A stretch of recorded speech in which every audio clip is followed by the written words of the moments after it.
Nah, ini kambingnya macam-macam bang. Ada jenis Anglopera, terus nah ini Jawa Randu nih. Ini Bur, ada Senduro juga, ada Alpin juga, ada Sable juga, British Alpin ada. Jadi variasi bang. Ada. Alhamdulillah ada banyak jenis.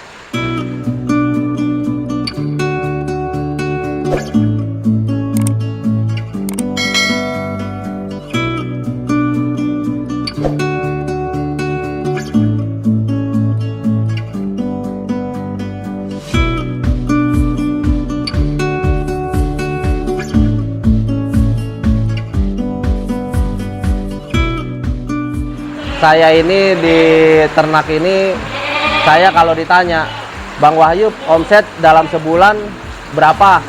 Itu saya tidak akan bisa jawab karena saya tidak berhitung di situ. Untung berapa? Penjualan berapa ekor sebulan? Yang beranak berapa ekor dalam sebulan? Itu saya tidak pernah mencatat itu dan saya tidak pernah menghitung itu bang.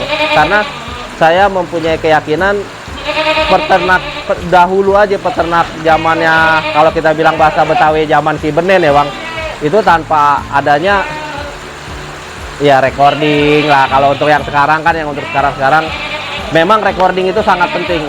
Recording itu sangat penting, tetapi kalau yang saya catat, yang saya recording hanya untuk kambing-kambing jenis-jenis aja bang, kayak unggulan nih maskot, kayak untuk Mugiwara, Zoro.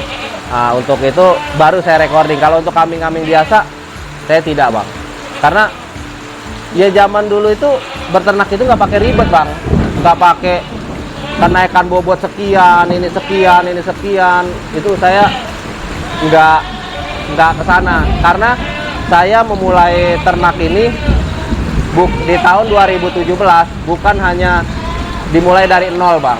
Saya dimulai peternakan ini dari minus 168 juta. Nah, kalau dengan berjalannya waktu sampai 2022 ini, aset saya minimal, mudah-mudahan ya bang, insya Allah minimal 500 juta lah ya. Apakah itu saya bisa disebut rugi? Saya nggak untung. Kan nggak, karena dari minus sekarang saya sampai mempunyai aset. Seperti itu aja sih bang, saya nggak mau ribet gitu. Saya nggak mau ada hitung-hitungan sekian, untung sekian, minus sekian. Memang dalam dunia ternak ini, apalagi di zaman COVID-19 seperti ini ya bang ya, saya itu kadang-kadang nombok gitu loh bang, minusnya itu kagak cuma sebulan, 2 bulan, enggak. Tetapi bagi saya itu adalah investasi bang. Karena apa? Kita mempunyai momen di Lebaran Haji, di saat sebulan, 2 bulan saya nombok nih, nggak apa-apa, itu saya hitungannya nabung, investasi. Karena apa? Kambing yang dirawat kan makin lama makin besar bang, harga itu makin naik.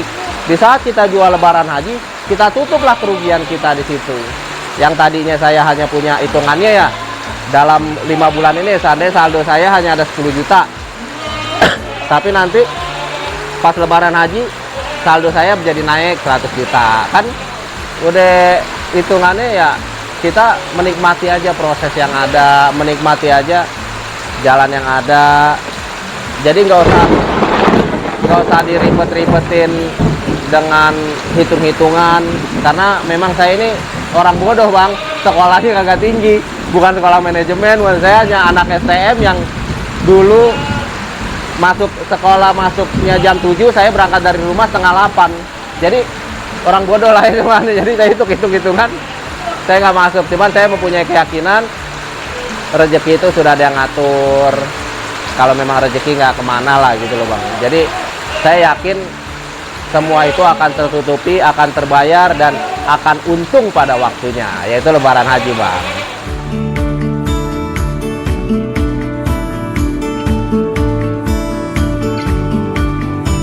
Jadi gini bang, dulu kan saya pecinta reptil bang. Waktu di counter handphone dulu saya pecinta reptil ya.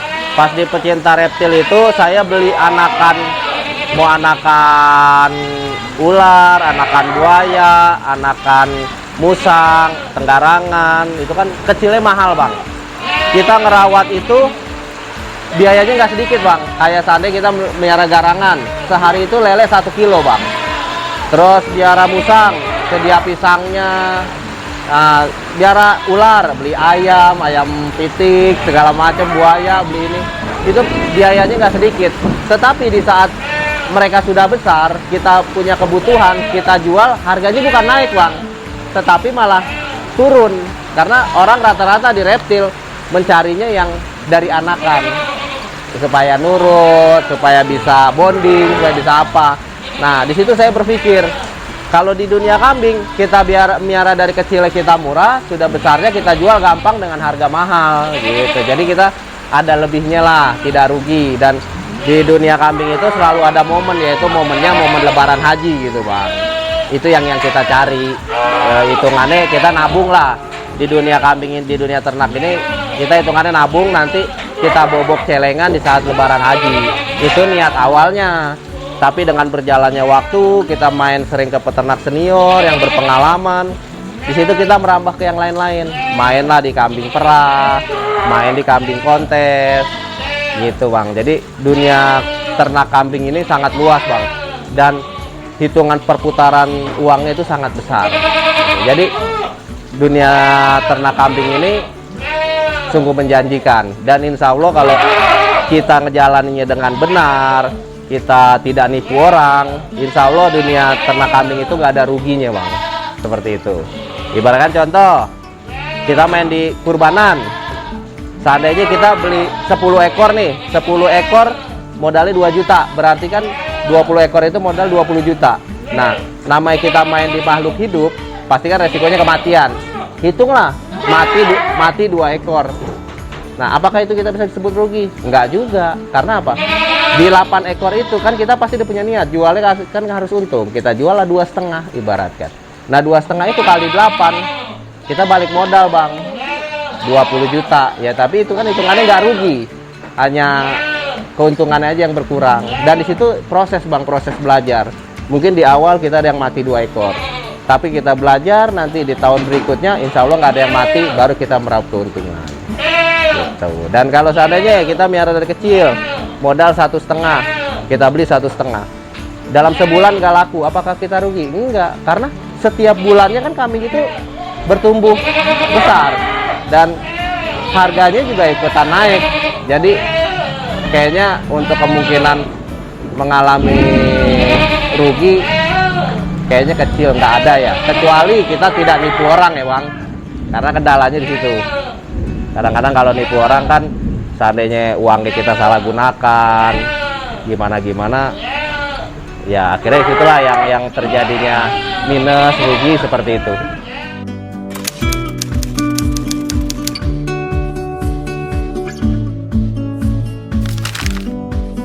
Di dalam dunia ternak ini bang, lebih apa ya, lebih insya Allah lebih banyak berkahnya bang, karena kita membantu banyak orang untuk beribadah.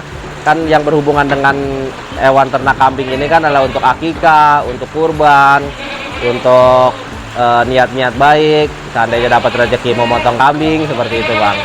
Dan kalau dukanya ya satu, kalau dikomplain sama warga nih bang. Kalau dikomplain sama warga, tapi alhamdulillah sudah bisa teratasi. Kita sudah bisa bersosialisasi dengan warga sekitar, alhamdulillah sudah tidak ada komplain. Dan ada juga kalau dukanya itu kalau kita ngerawat kambingnya kurang teliti, kurang ini, kambingnya mati gitu loh bang. Itu bukan masalah kerugiannya bang, tetapi apa ya, merasa berarti kita ini belum benar merawat kambing itu, jadi bisa menyebabkan hewan itu mati. Kan kasihan, makhluk hidup itu bisa sampai mati gitu loh bang, berarti kita rawatnya belum maksimal. Ya sebenarnya namanya jualan sih harus laku ya bang, tetapi kan tidak semua laku juga. Ada namanya jualan, ibaratkan kita kalau waktu di counter handphone stok baterai banyak nih, kan yang laku hanya beberapa aja. Ya di warung kelontong juga begitu, seandainya jualan rokok yang laku hanya yang merek-merek terkenal aja gitu. Begitu juga dengan dunia kambing bang. Kalau seandainya kita stok nih buat bahan dagangan, nggak semua orang suka semuanya, ada yang nggak suka. Dan ini contohnya nih bang ya, waktu itu saya beli kambing jenis ini ya karena memang kedekatan ya bang, saya sama orang ini kedekatan, saya beli kambing ini. Ini satu nih bang, contohnya nih bang, boleh dilihat ke sini. Ini waktu saya beli dibilang Anglopera bang. Ya memang kalau dalam dunia jual beli ternak kambing, apa ya, kita mah mengikuti apa kata pemilik awal ya bang, kata pemilik awal. Nah ini dibilang Anglopera. Nah di situ banyak bang yang ngomong ini mah bukan Anglopera, ini Jawa Randu, ini. Nah di situ kan saya merasa, waduh gimana ya, saya merasa wah gua dibohongin nih ternyata. Akhirnya saya coba jual bang, saya jual modal harga 2,5 juta, tetapi nggak laku bang, nggak laku, nggak apa namanya ya, nggak ada yang mau lah. Penawaran 1,5, ya udah nggak apa-apa karena memang ini sudah jodoh saya, pikiran saya, rezeki saya, ya udah saya rawatin bang. Yang penting kita ngerawati ikhlas. Jadi dalam dunia kambing, kita kalau beli kambingnya nggak boleh nyesel bang. Apa yang sudah kita beli kita harus syukuri bahwa itu adalah jodoh kita dan mudah-mudahan membawa rezeki untuk kita. Ini contohnya ini, saya beli 2,5, dijual induknya modal aja nggak laku. Tetapi setelah saya rawat dalam 6 bulan, dia saya kawinkan dengan kambing yang ada di sini. Alhamdulillah beranak bang, anaknya bagus-bagus. Dan insya Allah nih anaknya kan ada 2 sepasang. 1 ekor jantan 2,5 bang. Itu sudah harga dari saya, nantinya saya niatnya pengen jual segitu. Insya Allah pasti laku. Dan untuk betina minimal 3,5 bang, 3,5 juta, karena betina itu untuk kambing perah lebih unggul. Dan dia mendapatkan corak yang bagus, kuping totol-totol, mulutnya totol-totol. Jadi kalau kita merawatnya dengan ikhlas, yakin insya Allah kambing itu akan memberikan keberkahan buat kita, memberikan keuntungan buat kita. Gitu aja bang. Jadi pesan saya, jangan pernah menyesal membeli jangan pernah menyesal dengan apa yang sudah kita pilih, apa yang sudah kita beli di dalam dunia ternak. Kita harus yakin, harus ikhlas ngerawatnya. Insya Allah ternak itu akan memberikan keuntungan buat kita. Gitu ya bang.